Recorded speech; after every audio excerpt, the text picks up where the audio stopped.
Case ഒതുക്കണം. ഇനി ഇതിൻ്റെ പേരിൽ ഒരു വയ്യാവിലി ഉണ്ടാകരുത്. അതിന് എത്ര കാശ് ചിലവാക്കാനും ഞാൻ തയ്യാറാണ്. മാധവൻ അത് പറയുമ്പോൾ അല്പസമയം ചിന്തയിലാണ്ടു രമേശൻ. ചേട്ടാ, സംഗതി ചെയ്യാം. ഇവിടുത്തെ ഇസെ നമ്മുടെ ആളാണ്. ഇച്ചിരി കാശ് ചിലവാകും, എന്നാലും കാര്യം നടക്കും. പക്ഷെ ആ പെങ്കുച്ചിനെ വീട്ടുകാരെ ഒതുക്കണം. അവരൊതുങ്ങിയില്ലെങ്കിൽ പിന്നെ കുരിശാകും. അവരെ ഒതുക്കാൻ ഈ എസ് ഐ വിചാരിച്ച പറ്റില്ലേ? ഗർഭമൊന്നും ആയില്ലല്ലോ. ഇതിപ്പോൾ വെറും പീഡനല്ലേ? ഒന്ന് പേടിപ്പിച്ച കാര്യം നടക്കൂടോ? വെറും സാധുക്കളാണ്. മാധവൻ അത് പറയുമ്പോൾ അരികിൽ തല കൊമ്പിട്ട് നിന്ന് ആനന്ദിനെ ഒന്ന് നോക്കാൻ മറന്നില്ല. അവൻ്റെ ആ നിൽപ്പ് അയാളെ ചൊടിപ്പിച്ചു. കണ്ടില്ലേ, ഓരോന്നുണ്ടാക്കി വെച്ചിട്ട് വന്ന് നിൽക്കുന്നു. നിനക്ക് അത്രയ്ക്ക് കാമം മുത്ത് നിൽക്കുമായിരുന്നേ എന്നോട് പറഞ്ഞുകൂടായിരുന്നോ? കൊള്ളാവുന്ന ഏതെങ്കിലും കൊച്ചിനെ പിടിച്ച് കെട്ടിച്ച് തന്നേനെ. അങ്ങനെ ആയിരുന്നിൽ ഇതുപോലെ ചെറ്റ പൊക്കാൻ പോയി എൻ്റെ മാനം കൂടി കളയേണ്ടി വരില്ലായിരുന്നു. ആ ശകാരം കേട്ടിട്ടും മൗനമായി തന്നെ നിന്നു ആനന്ദ്. എൻ്റെ ചേട്ടാ, പിള്ളേരല്ലേ, വിട്ടുകളി സംഗതി. താമസം ശരിയാണേലും ആ കൊച്ചൊരു മുതലാണ്. അവളെ കണ്ടാലൊന്ന് ഉപ്പ് നോക്കാൻ ആരും കൊതിച്ചു പോകും. നമ്മുടെ ചെക്കനും അങ്ങനെ ഒരു കൊതി വന്നുപോയി. അതൊന്നും വലിയ തെറ്റല്ല. രമേശൻ്റെ ന്യായീകരണം ആനന്ദിന് അല്പം ആശ്വാസം പകരാതിരുന്നില്ല.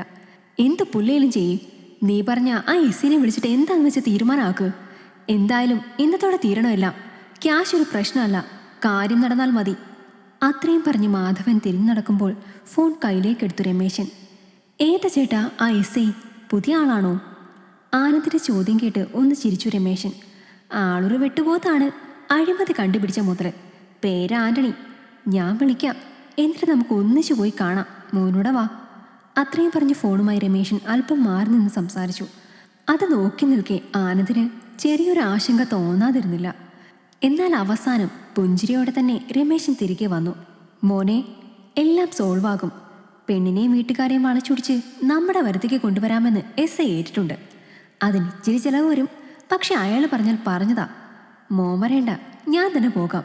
എന്നിട്ട് കൈയോടെ കാര്യങ്ങൾ സെറ്റ് ചെയ്ത് വൈകിട്ട് എസ് ഐനെ കൂട്ടി ഇങ്ങോട്ട് വരാം. ആ മറുപടി ആനന്ദിന് ആശ്വാസമായി. രമേശൻ്റെ കാർ ഗേറ്റ് കടന്ന് പോകുമ്പോൾ ഒരു വഷളൻ ചിരിയോടെ അവൻ തിരിഞ്ഞു. ശേഷം തൻ്റെ ഫോൺ കയ്യിലേക്കെടുത്തു. അതിൽ ദൃശ്യ എന്ന ആ പെൺകുട്ടിയോട് അവൻ കാട്ടിക്കൂട്ടിയ കാമകളികൾ റെക്കോർഡ് ചെയ്ത വീഡിയോ ഉണ്ടായിരുന്നു. അതിലേക്ക് നോക്കവേ അവൻ്റെ ചുണ്ടിൽ ഒരു പുഞ്ചിരി വിടർന്നിരുന്നു. പന്നം മോളെ, ഒന്നിനും നീ വഴങ്ങിയില്ലേ അവസാന ആയുധമായി ഇത് ഞാനങ്ങ് എടുത്തിടും. കേസ് പിൻവലിച്ചില്ലേ നിന്റെ വീഡിയോ നാട്ടുകാർ കാണും. വഷളൻ ചിരിയോടെ തന്നെ ആനന്ദ് വീടിനുള്ളിലേക്ക് കയറിപ്പോയി. സമയം നീങ്ങി. വൈകുന്നേരമായപ്പോൾ മാധവൻ്റെ ഫോണിൽ രമേശൻ്റെ കോൾ വന്നു. മാധവേട്ട, എസ് ഐ എല്ലാം സെറ്റ് ചെയ്തു. കേസ് അവർ പിൻവലിക്കും. പക്ഷെ കുറച്ച് കാശ് ചിലവാകും. ഓക്കെ ആണെങ്കിൽ എസ് ഐനെ കൂട്ടി ഞാൻ രാത്രി അങ്ങോട്ട് വരാം. നമുക്ക് അവിടെ വെച്ച് എല്ലാം സെറ്റ് ചെയ്യാം. ആ വാക്കുകൾ മാധവനിൽ ആശ്വാസമായി. അയാളുടെ ചുണ്ടുകളിൽ ഒരു പുഞ്ചിരി വിടർന്നു. ഓക്കെ രമേശ, നീ അയാളെ കൂട്ടി വാ. കാശ് പ്രശ്നമല്ല, എങ്ങനെയും ഇതൊന്ന് തീർന്നു കിട്ടിയാൽ മതി. കോള് കട്ട് ചെയ്ത് അയാൾ നേരെ ആനന്ദിൻ്റെ മുറിയിലേക്കാണ് പോയത്. ബെഡിൽ കിടന്നിരുന്ന ആനന്ദ് മാധവനെ കണ്ടപാടി ചാടി എഴുന്നേറ്റു. മോൻ വിഷമിക്കേണ്ട, ഒക്കെ അച്ഛൻ സോൾവ് ആക്കിയിട്ടുണ്ട്. ഒരബദ്ധം, അതൊക്കെ ആർക്കും പറ്റും. ആ മറുപടി ആനന്ദിനും ആശ്വാസമായി.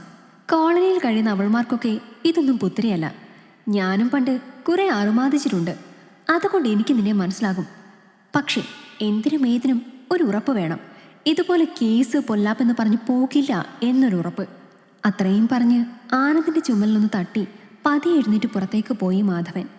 അച്ഛൻ്റെ വാക്കുകൾ തനിക്കിനിയും ഇത്തരം കാര്യങ്ങൾ ചെയ്യുവാനുള്ള ഒരു ഗ്രീൻ സിഗ്നലായിട്ടാണ് ആനന്ദിന് തോന്നിയത്.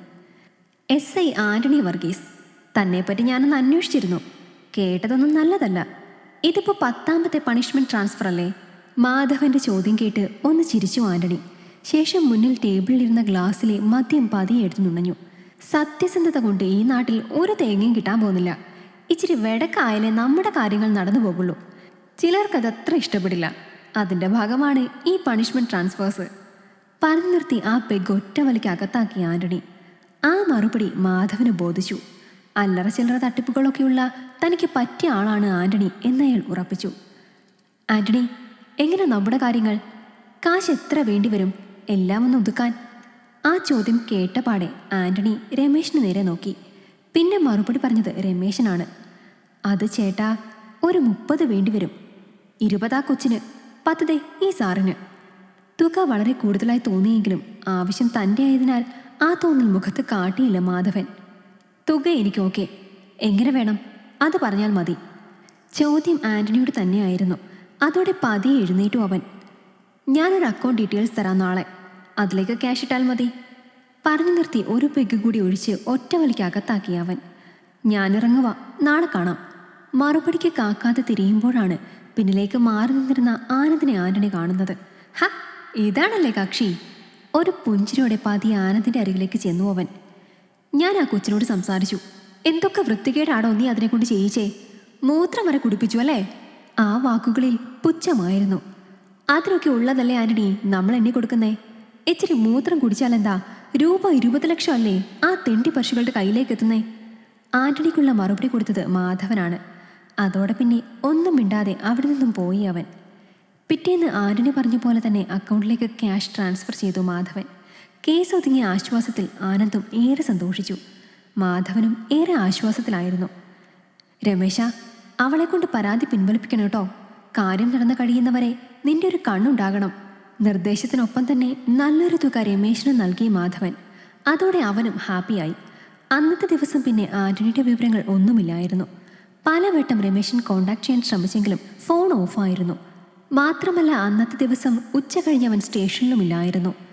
അവൻ പറ്റിക്കോ രമേശ? ചെറിയൊരാശങ്ക തോന്നാതിരുന്നില്ല മാധവന്. അതേ ആശങ്ക രമേശിനെയും അസ്വസ്ഥനാക്കി. ഞാൻ ആ പെങ്കുച്ചിൻ്റെ വീട്ടുകാരോട് സംസാരിച്ചു.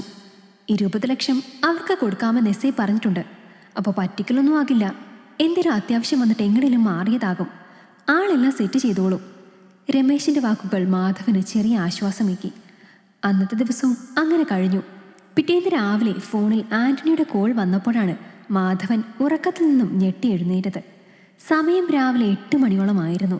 ഡിസ്പ്ലേയിൽ ആൻ്റണിയുടെ നമ്പർ കാണുകെ വെപ്രാളത്തിൽ കോൾ അറ്റൻഡ് ചെയ്ത് ഫോൺ കാതോട് ചേർത്തു അയാൾ. എന്നതാ മാധവൻ സാറേ, രാവിലെ ഉറക്കമായിരുന്നോ?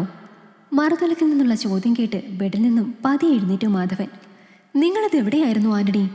ആ കൊച്ചിനെ കൊണ്ട് കേസ് പിൻവലിപ്പിച്ചോ? കാശ് വാങ്ങിപ്പോയ പിന്നെ ആളെപ്പറ്റി ഒരു വിവരവും ഇല്ലല്ലോ. അക്ഷമയുടെ ആ ചോദ്യം കേട്ട് ഒന്ന് ചിരിച്ചു ആൻ്റണി. അയ്യോ മാധവൻ സാറേ, കാര്യങ്ങൾ കൈവിട്ടു പോയത് അറിഞ്ഞില്ലേ? ഇനി ഒരു അഡ്ജസ്റ്റ്മെൻറ്റ് നടക്കില്ല. സംഭവം ലീക്കായി. ആ പെണ്ണത്തെ ചാനലിൽ കയറിയിരുന്ന് നിങ്ങളുടെ മോൻ്റെ പേര് വിളിച്ചു പറഞ്ഞു. ഇനിയിപ്പോൾ എന്നെ കൊണ്ടൊന്നും ചെയ്യാൻ പറ്റുമെന്ന് തോന്നുന്നില്ല. ഒരു നിമിഷം കേട്ടത് കാതുകളിൽ മുഴക്കമായി മാധവന്. വെപ്രാളത്തിൽ ടേബിളിലിരുന്ന റിമോട്ട് എടുത്ത് ബെഡ്റൂമിലെ TV ഓണാക്കി അയാൾ. ആൻ്റണി പറഞ്ഞത് സത്യമായിരുന്നു. ദൃശ്യ എന്ന ആ പെൺകുട്ടി ചാനൽ വാർത്തയിൽ ലൈവായിരുന്ന് നടന്ന കാര്യങ്ങൾ വിവരിക്കുന്നുണ്ടായിരുന്നു. അത് കാണുകെ മാധവന്റെ മിഴികൾ രോക്ഷത്താൽ ചുവന്നു. അപ്പോൾ നീ ചതിച്ചു അല്ലേ?